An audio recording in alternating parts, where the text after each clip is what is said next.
Lilloise. Je m'appelle Karine, on est arrivé sur Lyon au mois d'août, donc j'ai 2 filles, je suis mariée, je suis professeure des écoles et donc on découvre la région de Chavalard. Je suis retraitée. Moi aussi. On se situe l'âge comme ça. On est jumelles. On est jumelles, on est amies de berceau pratiquement. Oui, voilà. Et on se retrouve de temps en temps quand on peut. Voilà. C'est quoi pour toi une alimentation équilibrée ? Pour moi, une alimentation équilibrée, c'est avoir des protéines, des féculents, ainsi que beaucoup de légumes verts à chaque repas. Bon, à part le petit-déj où on peut faire d'autres choses, mais voilà, sur chaque repas, avoir une quantité suffisante de protéines, de glucides et qu'est-ce que j'ai dit d'autre ? Des féculents. Ouais, pour moi c'est de la viande, des légumes, mais c'est pas toujours facile. Je sais pas, faut un peu de tout, je pense. Un minimum de viande, des légumes, variés quoi, surtout.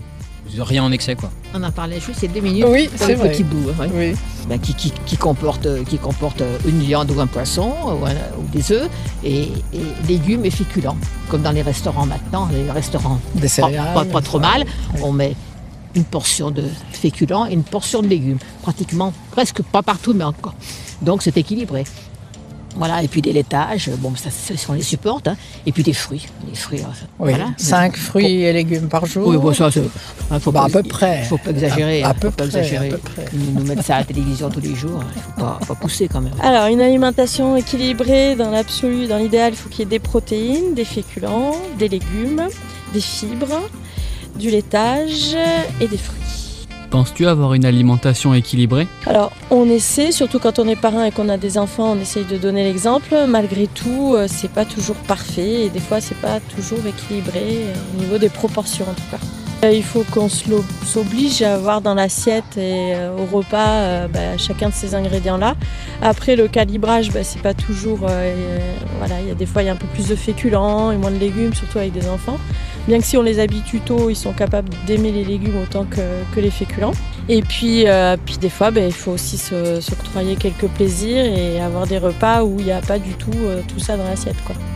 Mais c'est une hygiène de vie, c'est une obligation qu'il faut Au début, c'est une obligation et après, ça devient quelque chose de beaucoup plus naturel et facile à faire. Moi, j'essaye au mieux, mais bon, comme je suis pas cuisinière, toi, tu vas dire que je suis pas équilibrée, mais... Moi, je mange des légumes, des fruits, Oui. peu de viande, plus fine, peu de poissons, pas de charcuterie. Oui, les poissons, ils sont tous empoisonnés dans les... Oui, Aussi bien les comme élevages que on ceux sait qui sont plus dans... quoi manger, même dans ce qui est officiellement bon à la santé. Alors, on essaye de prendre un petit peu par-ci par-là, dans ce qui reste de bon. Fromage ? Moi, habitant l'Espagne, beaucoup moins Il qu'ici. n'y a pas de bon fromage en Espagne, ça ne sait même pas ce que c'est les fromages. Oui, mais il y a tous les fromages français. Non, mais on essaye et puis très peu de lait de vache. Du lait de brebis, du lait de chèvre, du fromage de chèvre, de Maintenant, brebis, c'est etc. nouveau, le lait de vache, Ouais. c'est pas bon. Et oui. Non, pas trop. Peut-être trop de viande, possible. Mais non, pas déséquilibré non plus, mais pas non plus, je suis pas un modèle en termes d'alimentation, quoi. Trop de viande, je pense, ouais. Oui, je pense qu'on a une alimentation équilibrée. Après, on fait pas mal de sport. Du coup, on essaye d'avoir... c'est un cercle vertueux. On essaie de faire attention à notre alimentation pour avoir des performances en sport qui soient meilleures. Moi je suis pas tout à fait d'accord, je pense qu'on n'a pas une alimentation assez équilibrée. Déjà on vient du nord, du coup on mange beaucoup de fromage. Du Je wedge. suis pas sûre que ça soit très équilibré avec la bière aussi. Mais du coup on essaie de faire attention quand même, qu'il y a un légume à chaque repas, mais bon, effectivement c'est pas toujours évident, quoi. En vrai, j'essaie d'avoir une base, on va dire, de 80% qui va être vraiment saine pour après me laisser un petit peu, entre guillemets, aller sur les 20% qui sont souvent le week-end. Donc quand je dis une base saine, c'est je fais un peu de batch cooking, un truc comme ça. Je prépare mes repas un peu en avance. Souvent le dimanche pour la semaine. Comment tu choisis tes denrées alimentaires ? Si ça peut être écologique, c'est mieux, évidemment. On regarde dans le panier s'il y a suffisamment de légumes, de fruits et de choses saines par rapport aux choses industrielles, des produits industriels. Alors moi les courses c'est surtout pour les fruits, les oranges que j'adore mais il n'y en a pas, ça commence à venir, orange, pamplemousse, poire, les fraises c'est pas mon truc, je ne vais pas vous énumérer tous les fruits là, du marché. Par contre les légumes je les prends chez Monsieur Picard, c'est mon grand copain lui, un grand copain, et en plus il y a le Nutri-Score et c'est toujours A ce que je prends, c'est quand même pas mal, hein, c'est réconfortant, je sais pas si ça a une valeur, mais les choux-fleurs, les machins comme ça, il y a toujours le A. Même les petits plats cuisinés de chez Marie, A. Parfois, je me fais un petit plat cuisinier de chez Marie, là, je le mets au micro-ondes. Ça ne manque pas. Alors je fais pas mes courses tout au même endroit. En règle générale, j'essaye de faire les marchés. On a la chance d'être sur une grande ville, donc il y a des marchés régulièrement et il y a des bons produits, que ce soit sucrés, salés et même primeurs ou les vendeurs de fruits, de légumes, il y a de quoi faire. La viande, vous avez des bouchers, charcutiers qui sont très bons. On essaye de ne pas manger tous les jours. Ce qu'on essaye par contre de remplacer au niveau protéines, c'est les poissons. Parce qu'en plus, la petite aime bien ça, donc on en profite. Et voilà, mais on ne fait pas nos courses au même endroit. Et on fait aussi application Too Good To Go. Parce que c'est non seulement on mange des produits qui sont de qualité, et puis en plus on évite le gaspillage. Donc ça on le fait pas mal. C'est bon, financièrement c'est vrai que c'est intéressant. Ça dépend en fait de mon humeur. Si j'ai envie de me faire un bon plat, je vais prendre. Je m'en fiche du prix. Après si je suis pressé, si je sais pas, j'ai juste envie de faire mes courses, je vais prendre pas le premier prix non plus, mais le prix a une importance quoi. Et alors après ça dépend aussi de mon humeur quoi. Enfin si j'ai envie de bien manger, de me faire bien à manger, je m'en fiche un peu du prix que ça me coûte. Par exemple la viande, je vais plus aller chez le boucher. Les légumes, je vais éviter de prendre des trucs dans des sachets, tout ça quoi. Au goût de Togo, en fait, c'est quand il y a des invendus mais qui sont encore bons à la consommation, qui sont pas nocifs, dont les dates de péremption sont justes, vont se terminer le jour même ou le lendemain, mais on peut tout à fait les manger. Et plutôt que les commerçants les jettent ou les javelisent comme certaines grandes surfaces parce qu'il y a des notions légales derrière, ils les recommercialisent tout de suite à des prix à 50% moins chers. Donc c'est bien pour déjà d'un point de vue éco-responsabilité, mais pour ceux aussi qui sont serrés au niveau budget, ça leur permet de bien consommer et à des prix plus intéressants que s'ils allaient directement acheter leurs aliments dans le commerce, quoi. Souvent des aliments de saison, prône une agriculture biologique. Non, en vrai, c'est souvent l'envie, voilà. Beaucoup de surgelé, du blanc de poulet. Et du riz. Et du riz, ouais. Plein de riz, plein de riz. Mais entre tous les riz, comment vous choisissez le vôtre? C'est par marque, au niveau du budget aussi, mais ouais, souvent par marque. Moi, je sais que j'aime bien taureau ailé. Et vu qu'on en mange beaucoup, j'estime que c'est quand même plutôt de la bonne qualité, taureau ailé. Et pour le reste? Pour les œufs, on essaye de prendre tout ce qui est plein air, etc. Mais c'est vrai qu'on est des gros mangeurs d'œufs. Et comme ça coûte plus cher, des fois ça nous arrive de prendre des paquets beaucoup plus gros. Et du coup, c'est pas forcément des œufs élevés en plein air, mais parce qu'on essaye de lier budget et bio sain, quoi. Ouais, ça dépend des fins de mois, on va dire. Ouais. Pour le poulet, par contre, le blanc de poulet, pas les couilles, quoi. Le poulet a pas vu le jour, mais on fait comme on peut. Ne jugez pas. Ça t'arrive de cuisiner? Ouais, quand même.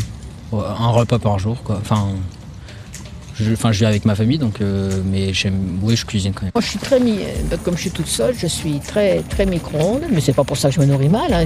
Je mange des légumes, mais c'est pour une personne seule, je vais pas faire chauffer mon four pendant 3 heures pour manger une bricole, une pizza ou je sais pas quoi. Donc, je suis très micro-ondes et ça me va très bien. Mais parce que je suis seule, hein. Je comprends tout à fait que les personnes qui savent cuisiner font de la cuisine. Bon, à une époque, je mangeais de la viande parce que à l'époque, ma mère nous faisait un beefsteak, de la viande tous les jours. Il y a de ça 60 ans en arrière, oui, largement. Il faut dire, mon amie est célibataire, donc elle n'a pas d'enfant et ça, oui, donc comme je ne reçois pas, j'ai pas envie de faire de la cuisine, apéritif éventuellement dînatoire, mais je veux pas lancer dans la cuisine.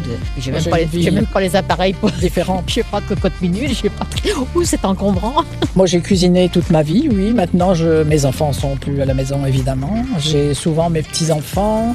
Je suis obligée de faire de la cuisine, oui.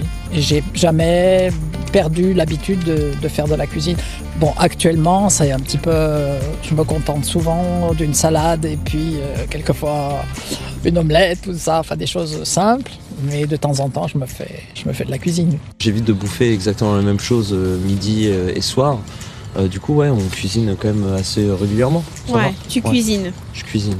Alors, on n'est pas des grands cuisiniers, donc on a la chance d'avoir un Thermomix. Donc ça, c'est vrai que c'est pratique parce que vous avez des recettes qui sont toutes faites, il y a juste à mettre les ingrédients dedans. Mon mari cuisine un peu plus que moi, donc, mais ça reste des plats simples. Mais même en faisant des plats simples, on arrive, si on a des bons ingrédients, à avoir des choses qui sont bonnes à manger et équilibrées et variées.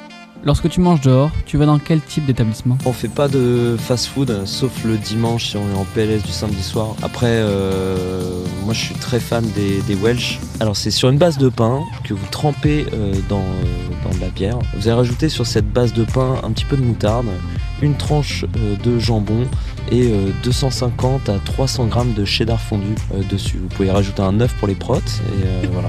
Très équilibré. Très équilibré, très bon. À mélanger avec des frites. Et la là, mayonnaise. on a Et une une pomme très de bonne... bière, du coup. Et une pomme de Et bière. bien évidemment une pomme de bière. On est sur une très bonne base. Et ça, c'est quand tu manges dehors, du coup. Ouais, j'aime bien bouffer des Welsh quand je mange dehors. Ouais, on mange beaucoup de Welsh. Ouais. Ah bah ça dépend. Si je suis avec mes potes mecs, on va plus aller au kebab. Sinon, la dernière fois je suis allé faire un resto, ça s'appelle Gueuleton. Mais non, généralement plutôt quand je vais au resto avec des potes, on va plutôt manger simple, kebab, McDo. Enfin, pas casse-tête quoi. Les restaurants, alors on va faire très clairement de la junk food pour les filles de temps en temps, donc les enseignes McDo, tout ça.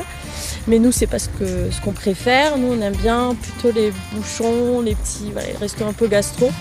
Pareil, pas forcément de la cuisine compliquée. Il y en a un là qu'on a découvert qui est super chouette. C'est des soupes à l'oignon, des œufs mayonnaise, purée saucisse, des trucs hyper sains mais super bien maîtrisés au niveau de la façon de le cuisiner. J'aime pas trop fast-food. Par obligation, j'ai dû emmener mon neveu quand il avait 6 ans, mais j'ai fait la queue je sais pas combien de temps pour me faire écraser à moitié. Alors j'y suis jamais retournée. T'as dit non. Autrement, des restaurants simples, mais pas de temps en temps, comment dirais-je, une étoile ou 2 étoiles. Bon, ça arrive, mais c'est pas autrement. Mais même des petits restaurants de quartier, excusez-moi, c'est pas péjoratif. Il faut un plat du jour. Dans mon quartier à Moussac, c'est excellent. Ils ont un bon cuisinier. Voilà, mais de temps en temps, mais je sais pas tout le temps fourré. Moi, je mange bien à la maison, enfin équilibré et tout ça, pas mal de verre et ça. Et quand je vais au restaurant, je vais manger une bonne pizza. Malheureux. Ah, mais il y a des pizzas qui pour sont manger une extra. pizza. Hein. Donc il y en a qui sont très bonnes. Extra.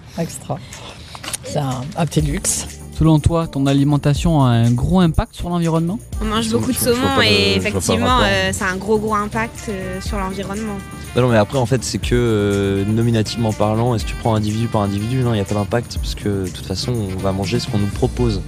Après, je pense que en termes de communauté, si on arrête tous de consommer de la viande à excès ou du saumon à excès et prendre des choses de meilleure qualité, bah là, potentiellement, les grosses entreprises vont arrêter de produire en masse pour essayer de faire quelque chose de plus quali.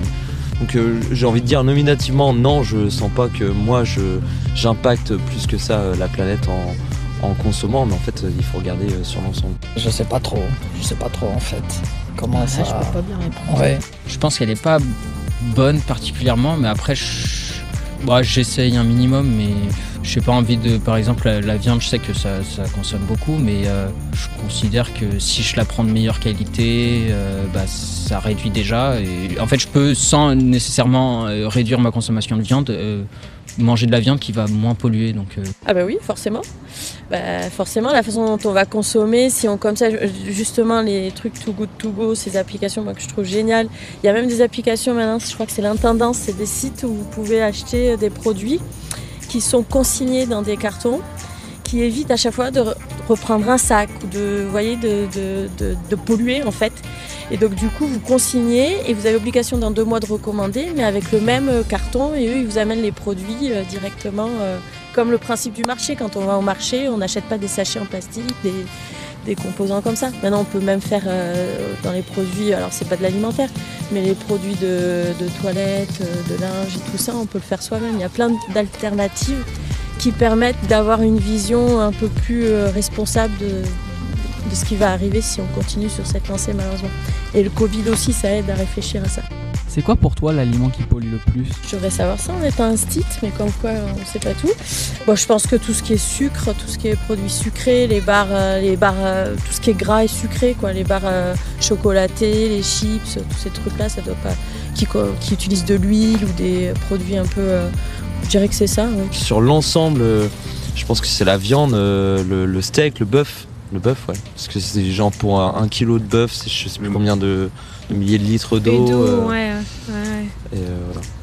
Et il y a le maïs aussi, ça on voit pas venir celui-là, mais il pollue beaucoup aussi. C'est beaucoup d'eau le maïs. Je pense que c'est le bœuf. Sinon, non. Peut-être l'avocat, sinon. Enfin, quand tu viens de loin. Ouais. Parce que ça consomme beaucoup d'eau, je sais, mais sinon, non, je pense que c'est le bœuf. Comment tu vois l'alimentation dans 100 ans? Je sais pas, dans 100 ans, il y aura pas forcément de nouvelles espèces entre guillemets comestibles. Donc, à quel point ça va changer? Peut-être qu'on va arrêter Baisse de quantité. tout ce qui est de masse, parce que ce sera de toute façon plus possible. Je pense que on partira beaucoup plus sur une alimentation végétarienne avec beaucoup moins de viande, beaucoup moins d'apport en protéines animales et lactosérum également. On sera plus parti sur du végétal. Je pense que obligatoirement il y aura moins de viande, c'est sûr. Mais je sais pas trop. En fait, je saurais pas. Je pense que déjà il va y avoir le soja. Après il y a ouais, je pense ça. Après, je sais pas, tout ce qui est viande in vitro, je connais pas trop, mais je sais que pour l'instant ça coûte cher. Peut-être que dans 100 ans ce sera plus si cher. Mais ouais, non, je pense que c'est la viande ou ouais, ça va soit être du soja, soit des viandes artificielles, quoi. J'espère qu'on va tous, et pour les générations futures, mieux consommer et mieux manger. Parce que je pense que c'est un peu vital presque si on ne se réveille pas à temps. Donc le Covid a permis d'accepter certaines choses. Il y a de plus en plus de potagers, même dans les milieux urbains, qui se créent avec un partenariat avec la ville et tout ça. Je trouve que c'est très bien, il faut consommer un peu plus local et puis sans qu'il y ait trop d'additifs ou de contenants qui sont polluants. Et voilà, on a appris peut-être à voir les choses un peu plus simplement, même au niveau alimentaire, pourvu que ça dure. Mais on verra. C'était comment l'alimentation il y a 50 ans? Oh là, ça n'a rien à voir. Ça n'a rien à voir. À l'époque, c'était tout naturel. Ça venait des fermes proches, quoi. Il y avait moins de transport. Oui, et puis il y avait des quantités. Ça venait pas surtout quand on bouffe. Des quantités de fruits et légumes qui n'existaient pas. Actuellement, il y a des nouveautés. Pourquoi? Parce que ça vient des quatre coins du monde. Par exemple, la mangue, moi j'en avais jamais mangé avant d'avoir 50 ans. Hein? Oui. Et les papayes et toutes ces choses-là. Les fruits de la passion. Enfin, à Barcelone, il y a un marché où il y a. Qu'est-ce qu'il est beau, les couleurs. Tu nous avais emmenés là, dans les Ramblas. Je m'en souviens. Mais il y a absolument de tout, on peut tout trouver du monde entier. C'est magnifique. Pour les couleurs. Mais des fruits, les légumes, on se dit mais ça, qu'est-ce que c'est? Et les gens, ils vont pour faire des photos, ils n'achètent pas parce que c'est règlement cher. Extraordinaire, j'ai jamais vu ça. Ça remonte déjà. Tu me promèneras la prochaine fois. Et donc d'accord, donc il y avait moins de choix. Il y avait bien moins de choix. Et puis il y a des choses aussi qui actuellement ont disparu. Par exemple les crônes, je ne sais pas si vous savez ce que c'est. Les Scorsner, je ne sais pas ce que c'est. Les Mistral gagnants aussi, grâce à Renault. C'était des. C'était bon. Qu'est-ce que c'est? Avec le machin. Je sais pas non plus, j'en ai jamais mangé, mais je connais. Avec le petit tuyau en réglé, on aspirait, puis on décrochait, ça pouvait être gagnant ou pas gagnant. Oh, qu'est-ce que j'en ai mangé? Pas toi? Non, je sais pas. Le Mistral. Oui, dans un paquet, comme ça. Il n'a pas prononcé. Street